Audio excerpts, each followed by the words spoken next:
Hello, friends, and my dear students. Welcome to Study with Micro. I hope आप सब अच्छे होंगे। मैं आपका दोस्त रंजीत सिंह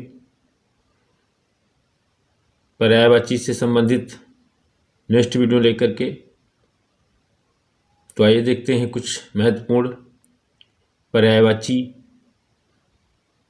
जो आने वाली परीक्षाओं में अक्सर पूछे जाते हैं यहाँ से। तो हम यहाँ से रिवीजन शुरू करते हैं। तो देखते हैं चोर। चोर का पर्यायवाची कौन कौन होता है। तो चोर के जो पर्यायवाची होते हैं मेरे साथियों, मेरे प्यारे मित्रों, तो वो होता है रजनीचर, रजनीचर, खनक, मौसक, तस्कर और कुंभिल। तो ये कुछ चोर के यहाँ पर पर्यायवाची हैं। देखो, रजनी मीन्स होता है रात्रि, और रात्रिचर जो होता है उसे कहते हैं चोर। खनक ये भी चोर का है पर्यायवाची। मौसक इम्पॉर्टेंट है। तस्कर, तस्कर तो आप लोगों ने सुना ही होगा कि जो तस्करी करते हैं, लोगों को बेचने का काम करते हैं, चुरा करके जंगल में शिकार करते हैं जंगली जानवरों का, उनको हम तस्कर कहते हैं। ये इम्पोर्टेंट है। कुंभिल, ये आप इम्पोर्टेंट में रख लीजिए। और मैं बात बता दूं आपको, जो चोर होता है ये तद्भव शब्द है, और जो इसका तत्सम शब्द होता है वो चौर होता है। यानी इस पर दो अगर मात्रा हम लगा दें, अगर चौर पे औ की मात्रा लगा दें तो हो जाएगा इसका तत्सम रूप हो जाएगा। ये आपको विशेष ध्यान रखना है। चलिए अगली पर्यायवाची देखते हैं, चोटी। चोटी का मतलब होता है फ्रेंड्स, जो हमारे माउंटेन्स होते हैं, पर्वत होते हैं, उनका जो उठा हुआ भाग होता है ऊपर का, उससे हम क्या कहते हैं, चोटी या शिखर कहते हैं। तो चोटी के पर्यायवाची देख लेते हैं। तो इसका शिखर हो जाएगा, शीश हो जाएगा, सानु हो जाएगा, श्रृंग हो जाएगा, शिरोबिंदु हो जाएगा, तुंग और परकोटि। परकोटि, शिखर, शीश, सानु, संग, शिरोबिंदु, तुंग, परकोटि, ये सब जो है चोटी के पर्यायवाची हो जाएंगे। तो इसमें भी अच्छे अच्छे क्वेश्चन है। जैसे शिरोबिंदु है, जैसे नाम से बताता है, बिंदु मतलब शिरो मतलब सिर के ऊपर, कहने का मतलब शिरोबिंदु हो जाएगा। श्रृंग ध्यान रखिएगा आप, अच्छा है। अब जैसे शीश है तो शीश ऊपर ही होता है ना, तो चोटी का है होगा ना। और तुंग पर्वत हिमालय की तरह उठा हुआ है, ऐसे कविता में भी शब्द आ जाते हैं कभी कभी। तो ये अच्छे पर्यायवाची बन जाते हैं यहाँ से। छाती का क्या होता है, उर होता है, वक्ष होता है, वक्ष स्थल होता है, और सीना होता है। तो सीना तो देखो इजीली हम याद कर सकते हैं, यानी कि हमारे सीने में दर्द हो रहा है। हमारे वक्ष यानी वक्ष में होता है ना छाती, तो वक्ष स्थल और उर में, हमारे उर में भरा हुआ है। तो ऐसे करके कविताओं में ये शब्द आ जाते हैं। तो इम्पोर्टेंट कौन सा शब्द है, उर, इम्पोर्टेंट शब्द है। अब देखो अगला शब्द है जमुना। अगला शब्द क्या है, अगला शब्द है जमुना शब्द। जैसे तो जमुना में देख लेते हैं, जमुना किसका है। तो जमुना कहो चाहे यमुना कहो, जमुना जो है, ये जो शब्द जमुना है ये कैसा शब्द है, ये तद्भव शब्द है। जबकि यमुना, यमुना कैसा शब्द है, ये आपका तत्सम रूप है।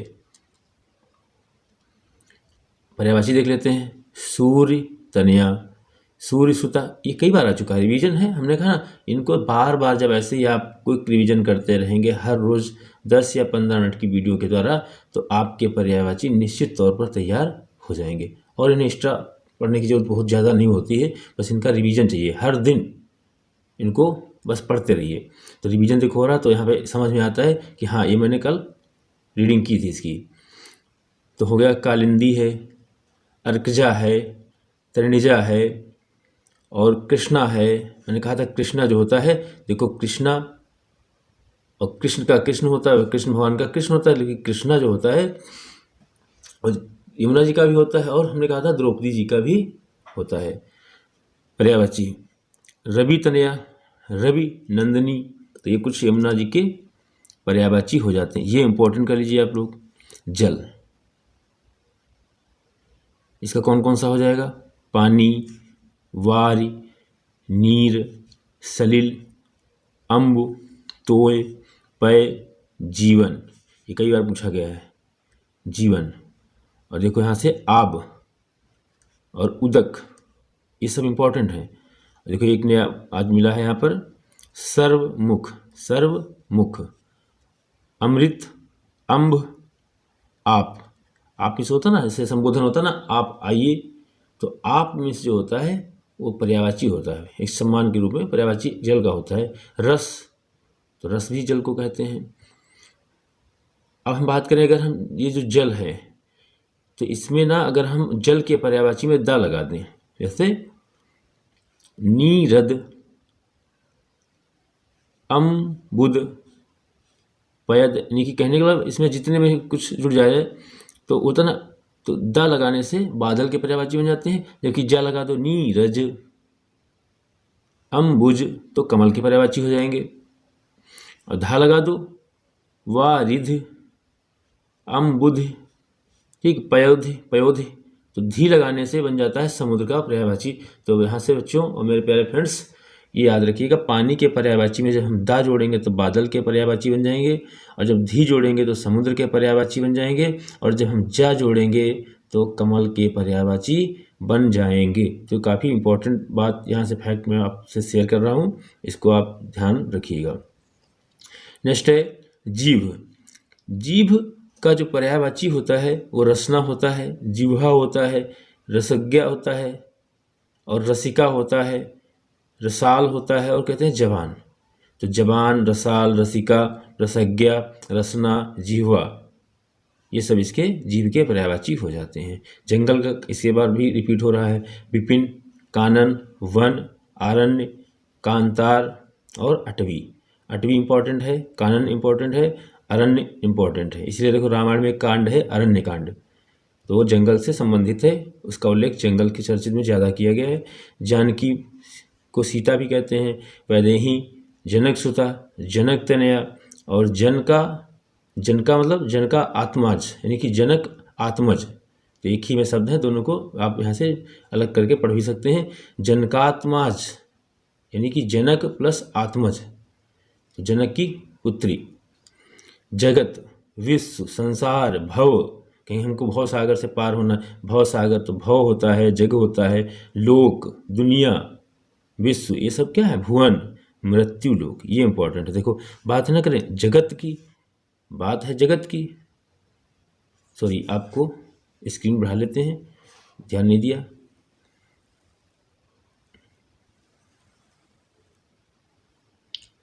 तो ये जल के हो गए थे, अब हम बात करते हैं रसना के, ये भी हो गया था। अगला हो गया था जगत का, भी हो गया था। अब आइए हम देखते हैं जगत का, रिपीट कर लेते हैं एक बार, जगत का पर्यायवाची रिपीट कर लेते हैं। तो जैसे कि फ्रेंड्स, जगत का मैंने क्या कहा था? विश्व है, क्या है? विश्व है, और क्या है? संसार है, भव है, लोक है, दुनिया है, भुवन है, मृत्यु लोक। तुमने कहा था मृत्यु लोक इंपॉर्टेंट रहेगा आपका। देखो पूछा भी गया, ऐसा नहीं कि नहीं पूछा गया, राजस्थान में, राजस्थान लोक सेवा आयोग ने इसको पूछा भी है। झंडा का पर्यायवाची क्या होता है? तो ध्वजा होता है, ध्वज होता है, ध्वज और ध्वजा। केतन, बैजंती, पताका, केतु और निशान। तो ध्वज के झंडे के पर्यायवाची कौन कौन हो जाएंगे? निशान हो जाएगा, केतु हो जाएगा, पताका हो जाएगा, वैजंती हो जाएगा, केतन, ध्वज, ध्वजा। ऐसे झरना के, प्रपात, प्रपात होता है जल प्रपात बोलते हैं, तो जल प्रपात मीन्स जल, झरना, तो मीन्स प्रपात में झरना। निर्झर, स्रोत, उत्स, और प्रसव यानी कि प्रसवण, प्रश्रवण, ये दो मीनिंग यहाँ पे, प्रस जो है प्र जो है ये उपसर्ग है, और श्रवण, प्रश्रवण। नेक्स्ट सोता, सोता बोलते हैं ना, कहते हैं ये नदी का सोता है, यहाँ पे से जल निकलता है। तो कहीं पे कोई स्थान है, चाहे पहाड़ी हो चाहे संतली हो, जहाँ पर से पानी निकलता हो, उसको हम कहते हैं सोता। और जलप्रपात तो भी कहा ही था हमने, इसको कहा जाता है टेक। टेक मीन्स होता है आश्रय लेना, तो सहारा लेना, भरोसा भी होता है, अवलंब भी होता है। टेढ़ा है, जैसे टेढ़ा का क्या हो जाएगा पर्यायवाची? तिरछा हो जाएगा। कुटिल हो जाएगा, वक्र हो जाएगा, वलदार हो जाएगा और टेढ़ा मेढ़ा हो जाएगा। तो ये सब टेढ़े के पर्यायवाची हो जाएंगे। टीका का पर्यायवाची क्या बनेगा? व्याख्या। कहते हैं मैंने इस पर व्याख्या की, टीका लिखी, भाष्य, वृत्ति, भाषांतर और विवृत्ति, विवृत्ति, ये सब टीका के हैं। तो ये इंपॉर्टेंट है आपका। विवृत शब्द जो है इंपॉर्टेंट है, और वृत्ति, भाष्य, व्याख्या ये कई बार पूछे भी गए हैं। ठग, ठग जो होता है ना, ठग शब्द, उसका जो है पर्यायवाची क्या होगा? तो वंचक होगा। क्या होगा? वंचक होगा, धृत होगा और प्रतारक होगा। प्रतारक, इसमें भी प्र उपसर्ग है। अंडीमार और प्रवंचक, जालसाज। कहते हैं बहुत जालसाज है ये। तो ये है जालसाज, तो पता कर लेंगे आप। अडीमार पता कर लेंगे, अडीमार, लेकिन प्रवंचक याद रखिएगा। प्रवंचक और ध्रुत भी आ जाएगा, वंचक भी आ जाएगा और प्रतारक, ये दो इंपॉर्टेंट है यहाँ से। नेक्स्ट है ठिठोली। तो ठिठोली ये थोड़ा इंपॉर्टेंट विशेष नहीं है, बाकी ध्यान रखिएगा। ठिठोली का मतलब होता नहीं, ये देखो शब्द अच्छा है, उपहास, ये उपसर्ग से बना हुआ है, उपहास जिसे है अच्छा है। व्यंग्य और व्यंग योग, यानी कि व्यंग योक्ति, तो होता है ना व्यंग प्लस उक्ति, व्यंग्योक्ति हो जाता है, व्यंग हो जाता है। और फबती होता है, क्या होता है? फबती। और मजाक होता है, मजाक। तो अच्छे हैं, ऐसा नहीं, काफ़ी इंपॉर्टेंट है यहाँ से, क्योंकि यहाँ से ना ये शब्द व्यंग और व्यंग्योक्ति जो होता है, ये सब पर्यायवाची उसमें संधि विच्छेद में पूछ लेते हैं, ये ध्यान रखिए आप। जो ठगी शब्द होता है, ठगी, तो ठगी शब्द होता है उसको कहते हैं प्रतारणा। प्रतारणा, वंचना, क्या होता है? वंचना, माया जाल, फरेब, जालसाज। देखो ठग से ही बने हैं। ठग अगर है संज्ञा तो ठगी क्या है? एक प्रकार से विशेषण है। ठीक है, तो आप इसको ध्यान रखिएगा।